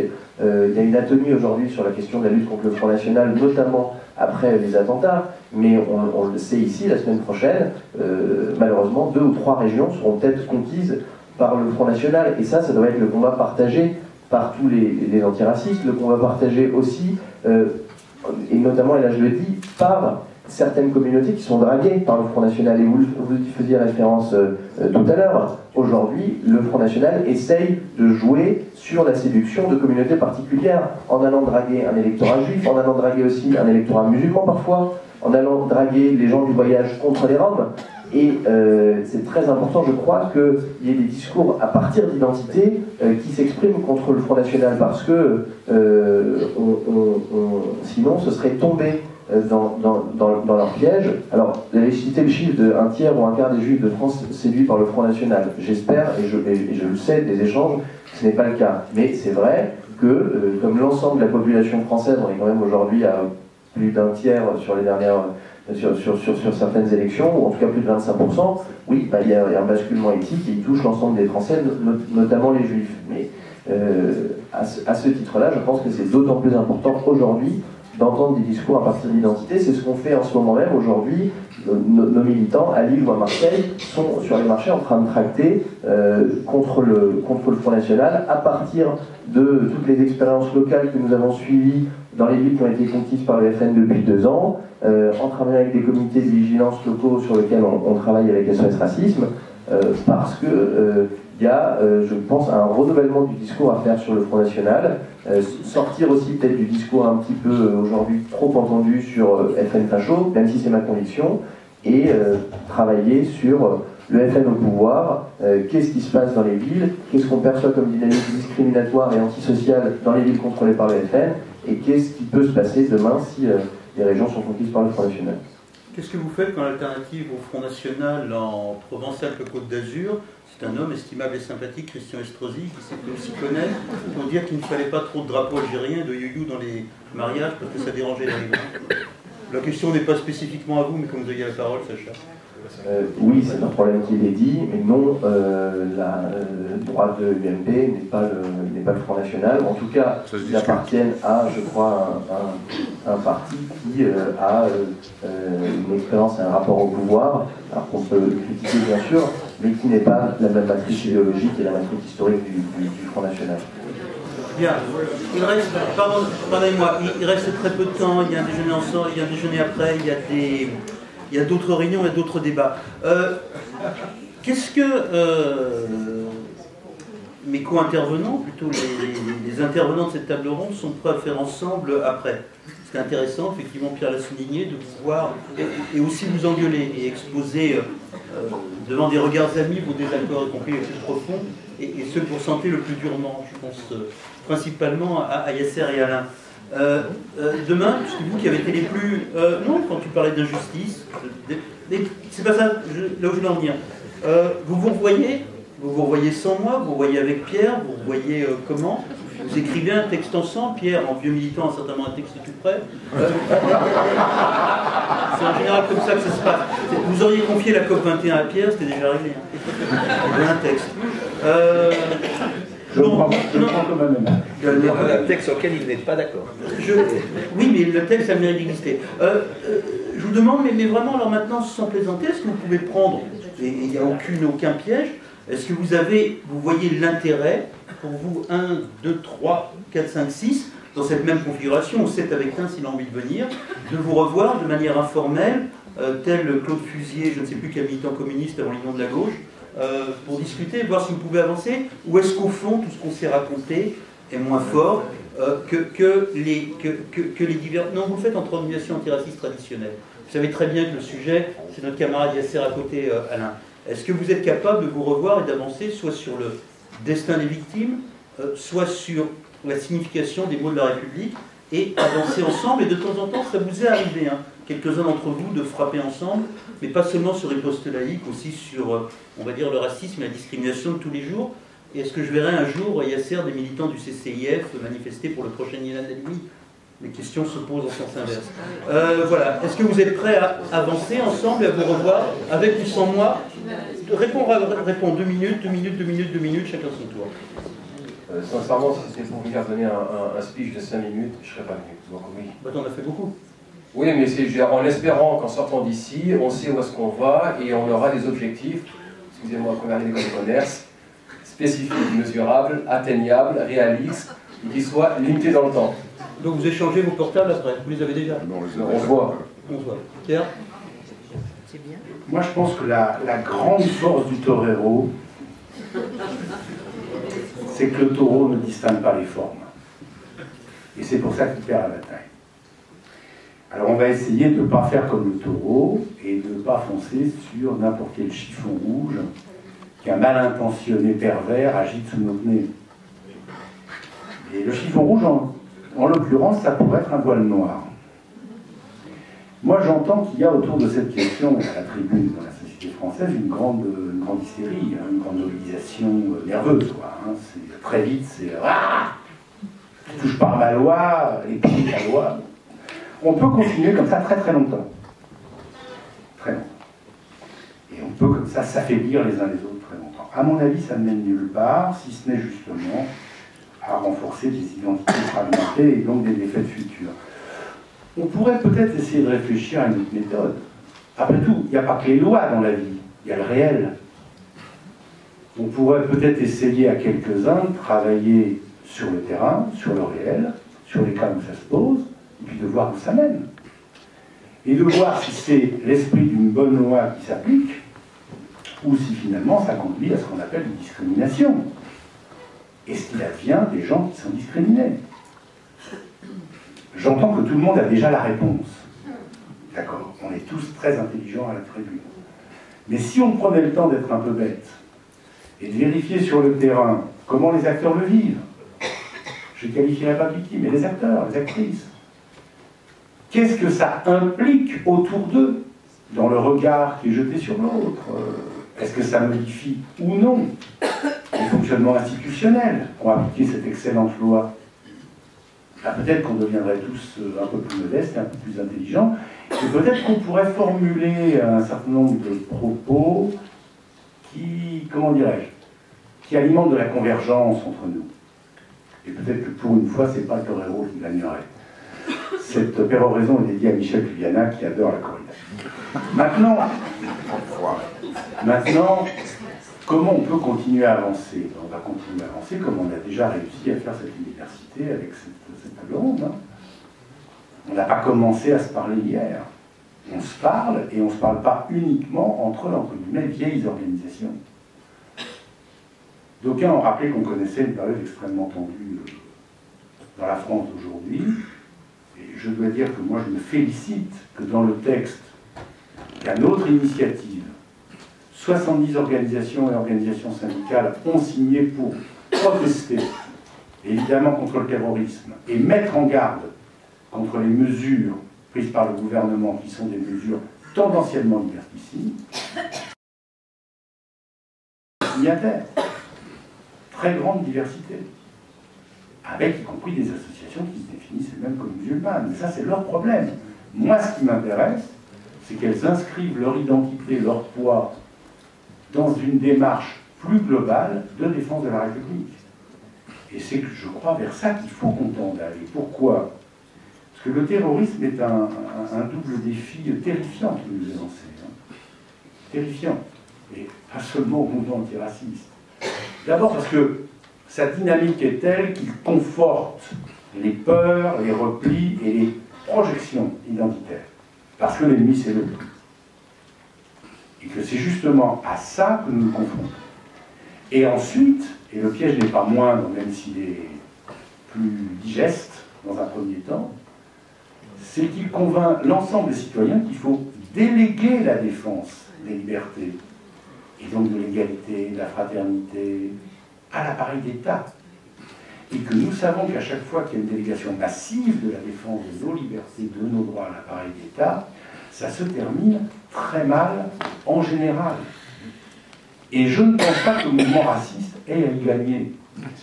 Je vais le dire comme je le pense d'une dernière phrase. Excuse-moi. Claire le lapsus. Hein? Tu as parlé du mouvement raciste. Ah oui. Là, si lui, il a tout à y gagner. T'as raison, c'est un beau lapsus. Comme quoi, finalement, on ne se méfie jamais suffisamment de soi-même. Dernière réflexion, pour qu'on réfléchisse ensemble aux suites. Je ne suis pas du tout persuadé que nous n'ayons pas une responsabilité dans les suites des attentats de la rue Copernic. Qu'est-ce qui s'est passé? Le mouvement démocratique, le mouvement social, globalement, a délégué à l'appareil d'État, entre guillemets, la défense des Juifs. Ça a eu une double conséquence. D'abord, ça a fait de cette affaire une affaire de Juifs, pour les Juifs par les Juifs, comme ça c'était plus tranquille pour les autres, les victimes innocentes, comme disait l'autre, hein, vous vous souvenez? Et puis ensuite, ça nous a totalement désarmés collectivement sur la façon dont nous prenions en charge la lutte pour le respect des droits, des libertés, contre la violence terroriste, dans le débat politique français. Alors il ne faut pas recommencer, parce que je ne pense pas que ça nous a renforcés les uns et les autres, ça nous a affaiblis. Et donc, évidemment, on va se revoir, évidemment, on va continuer à travailler, évidemment, on va essayer d'élargir le cercle des combattants, parce que je crois que c'est la fonction première, centrale et déterminante de la vie des droits de l'homme. Voilà. On termine, c'est le dernier tour de table. Hein. Pardon, hop, je vais couper. Dernier tour de table. Voilà. Selon le problème, c'est comme Pierre n'a pas répondu à la question, je ne me souviens plus de la question. Comment on avance, chers camarades? Comment on continue? Comment on avance? Je voudrais simplement rebondir sur ce que Pierre vient de dire, puisqu'il faisait allusion aux victimes innocentes de feu Raymond Barre au lendemain de la rue Copernic. Je voudrais simplement attirer votre attention sur le fait que ce terme de victime innocente est revenu dans le discours pas plus tard que la semaine dernière. Et je veux dire que ça en dit quand même très long sur l'état de notre société, et notamment des commentateurs plus ou moins avisés. On a parlé de victimes innocentes la semaine dernière pour une raison très simple, qui était une réalité, bien sûr. C'est que peut-être pour la première fois dans la dramaturgie à laquelle nous assistons, en tout cas au désastre et au drame authentique auquel nous assistons, pour la première fois, effectivement, les assassins n'ont pas fait le tri dans les victimes. C'est la première fois. Je tiens quand même à le souligner. Jusqu'alors, les victimes étaient choisies, triées, quelles que soient les raisons pour lesquelles elles l'étaient. Encore au mois de janvier dernier, les victimes, que ce soit celles de Charlie ou de l'hypercachère, avaient bien été choisies. Maintenant, il n'empêche que ça pose le vrai problème de notre société, et dont nous, militants antiracistes, ne pouvons pas faire l'économie. C'est à partir de quand et jusqu'à quand l'immense majorité, c'est-à-dire la totalité de nos concitoyens, se sont concernés par ce qui se passe. Parce que c'est ça le problème, c'est l'indifférence générale. c'est l'empathie ambiante. Et je crois que cette situation, dans son paroxysme, est parfaitement illustrée par le sort qui est fait aux Roms, qui sont carrément devenus dans la conscience collective des Untermensch. Et ce ne sont plus des humains, y compris dans la vision qui est la nôtre des enfants, de ces enfants que l'on voit dans les rues, dégueulasses, qui sont, et on ne les voit plus comme des enfants, on les voit comme des Roms, et c'est l'immense majorité de nos concitoyens. Donc on a un problème qui est un problème général que nous ne pouvons pas ne pas voir. Alors pour répondre à la question, pour moi, mais je veux dire que vraiment, je vais du général au particulier pour répondre à la question de Claude. Véritablement, la chose la plus difficile dans notre monde antiraciste, c'est qu'on a vu émerger une concurrence des mémoires, et aujourd'hui on est dans une concurrence des racismes. Et ça, ce n'est pas acceptable pour les associations que nous sommes et que nous représentons. Il n'y a pas de bon et de mauvais racisme, il n'y a pas de bon et de mauvais antisémitisme. Il y a un phénomène qui est un cancer pour notre société, contre lequel nous devons lutter, avec toutes les personnes de bonne volonté. Donc, pour répondre à la question de Claude de façon très pratique et pragmatique, évidemment, notre porte, ma porte, mon numéro de téléphone, etc., est évidemment ouvert à toute personne et à toute association qui a vocation et qui a le souhait d'aller dans ce sens. On ne prétend pas à la LICRA avoir trouvé la solution idéale ou avoir le monopole de la sagesse sur la question. Bien sûr qu'on a besoin de travailler ensemble. Moi, je le dis au CCIF aujourd'hui de façon très claire, mais pas de façon frontale. Encore une fois, je veux dire qu'on doit échanger, aller dans le même sens, autant que cela est possible, parce que pour notamment l'extrême droite, qui reste raciste et antisémite, hein, on voit bien le mouvement aujourd'hui de l'inclinaison de Marine Le Pen qui consiste à faire des grands sourires à la communauté juive pour mieux taper sur les musulmans. Demain, enfin hier c'était le contraire, et qu'est-ce que ça sera après-demain? Et quand on aura fini avec les musulmans, ça sera à nouveau les juifs, les noirs, etc. C'est parfaitement interchangeable pour ces gens-là. Tant qu'on n'a pas compris ça, on n'a rien compris. Donc voilà, je le dis très clairement, vous avez mon numéro de téléphone, vous savez où me trouver, voilà, discutons, voyons où nous pouvons aller. Pierre Mérat. Oui. Moi, je tiens, au nom du MRAP, à remercier cette très belle initiative de la Ligue des droits de l'homme, de nous réunir tous finalement autour d'une table. Et comme j'ai du reste à l'époque aussi salué l'initiative de la LICRA, d'Alain, qui avait eu cette initiative de réunir les 4 associations entre guillemets universalistes ensemble dans des débats et dans des témoignages, parce qu'effectivement, il y a une nécessité maintenant impérieuse de trouver une contre-offensive. Pour trouver la contre-offensive, il faut d'abord effectivement lutter contre ces concurrences mémorielles, lutter contre ces communautés fragmentées, lutter contre tout ce qui, en fait, en quelque sorte, abolit, écorne le socle républicain, au premier rang desquels une notion d'égalité, mais aussi une notion de fraternité. On parlait d'empathie, on parle de fraternité.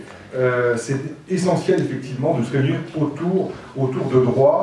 Alors peut-être en faisant preuve de beaucoup de compréhension des problèmes, parce que ce qui a été dit aussi par Pierre est totalement juste. Il faut mettre de côté peut-être nos ressentiments pour essayer autour d'une table de se dire qu'est-ce qui nous rassemble, qu'est-ce qui nous réunit, comme on l'a fait avec la LICRA, la Ligue des droits de l'homme et SOS et le MRAP, pouvoir dépasser nos prismes et nos visions des problèmes pour essayer de nous réunir autour de quoi? Autour de la résurgence de ces libertés, de cette égalité et cette fraternité.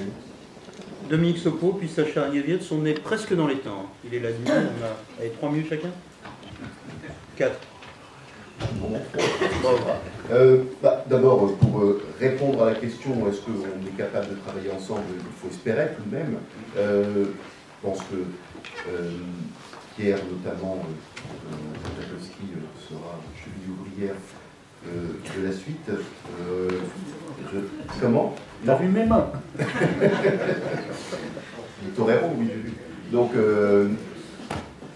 je pense que de taureau, mais je pense que nous sommes dans une situation effectivement assez grave en France, qu'il y a cette montée électorale du Front National qui est symptomatique, quoi qu'on en dise, d'un renforcement du racisme, malgré toute une série d'efforts journalistiques pour nous expliquer que ce sont de braves gens qui ne sont pas traversés par ces considérations, mais toutes les enquêtes montrent quand même plutôt l'inverse, au demeurant, et que c'est le réceptacle d'une montée des intolérances dans la société, et de façon plus générale, le fait que au niveau de la société, enfin j'allais dire au niveau intellectuel visible et au niveau politique, il y a eu quand même ces dernières années une grande difficulté à vouloir mener la bataille de l'antiracisme, parce que quand on dit, tout à l'heure Alain parlait du fait que ce que nous représentions avait été ringardisé ou vilipendé, le monde intellectuel et politique n'a pas été le dernier, et pas simplement à l'extrême droite, pour se lancer dans ce type de dynamique. Et je pense que là, il y a quand même, et j'allais dire, et même pas seulement à droite, au passage. Et je pense que là, il y a quelque chose quand même d'extrêmement grave qui s'est déroulé. Et d'ailleurs, pour préciser ma pensée, je dirais que sur l'angle de la réactionnaire, où finalement les antiracistes sont des gens extrêmement naïfs et voire dangereux, et d'un autre côté aussi sur l'antiracisme et l'outil d'oppression de la bourgeoisie, qui est une sorte de fauné pour continuer à écraser le prolétariat qui n'est pas blanc. Bon, je pense que chacun, à un moment donné, est aussi amené à prendre ses responsabilités dans les prises de parole, dans les positionnements, par rapport à ce qui est de l'espace du vivre ensemble. Deuxième élément, pour terminer ce que j'avais dit pas plus de 3 minutes, deuxième élément, la dynamique de l'antiracisme est une dynamique qui effectivement doit éviter de se lancer vers les chiffons rouges. Et je tiens à dire que de ce point de vue-là, on a beaucoup parlé des femmes voilées. Il y a aussi, je tiens quand même à le faire remarquer, beaucoup de personnes dans cette société qui ne sont pas des femmes voilées, qui sont victimes de discrimination. Et des personnes parce qu'elles sont noires, des personnes parce qu'elles sont roms, des personnes parce qu'elles sont arabes. Et qu'il y a aussi eu, qui je pense est un piège, une mutation dans le discours, dans la thématique de arabe vers musulman. Non pas que la question des musulmans ne soit pas une question, qui existe en tant que telle, mais je remarque quand même aussi la façon dont on a beaucoup évacué la question des origines maghrébines, en l'occurrence, pour utiliser le terme musulman, alors que, comme je fais souvent remarquer, quand on parle des musulmans, personne ne pense aux Maliens, aux Sénégalais. On pense bien à l'ancienne catégorie des bougnoules, mais il est mieux de dire musulmans, parce que, en l'occurrence, on peut utiliser la question parfois de la laïcité pour taper sur une catégorie sur laquelle on n'ose plus taper à raison de ses origines, parce que ça ferait quand même trop génétique. Et je pense qu'il faut aussi voir cela, parce que je constate aussi que sont exclus du débat public toute une série de personnes qui sont victimes clairement à raison de leurs origines et auxquelles on demande pourtant de se présenter en victime uniquement à partir de la ressource de la religion. C'est quelque chose qui est assez déstabilisant pour les organisations antiracistes universalistes. Déjà, la question de la religion n'est pas une question forcément très évidente sur le plan historique, je dois dire. Mais cette mutation et ces termes tordus, et je raconterai une petite anecdote pour terminer. Au moment des élections cantonales, il y avait pour désolé, on va rajouter une case racisme. Et je pense qu'il y a quand même aussi quelque chose de l'ordre de l'évacuation, qui n'est pas, très propice, et qui est aussi une forme d'évacuation d'une problématique réelle qui n'est pas vue, malheureusement, depuis plusieurs années, avec cette disparition des Arabes du débat public. Voilà, en quelques mots. Sacha, et voilà, ce sera le dernier mot, et on vous remercie. L'avenir du mouvement antiraciste en France, je pense qu'aujourd'hui c'est une vraie question, et d'autant plus que j'ai le sentiment que de beaucoup de côtés politiques, on a de moins en moins d'attention à au discours antiraciste. Et je crois que face aux défis qui s'annoncent, il va falloir qu'on travaille pour se faire entendre. On a l'habitude de le faire, il me semble, sur certaines questions. Il y a des nouvelles questions sur lesquelles, je crois, nos propres capacités d'analyse, de lecture sont aussi à travailler. Sur les questions d'extrême droite, j'ai le sentiment que ça fait plusieurs années qu'on y travaille. Sur la question du djihadisme, sur la question du terrorisme, de mon côté, je ne pense certainement pas du tout avoir toutes les réponses et toutes les grilles d'analyse possibles.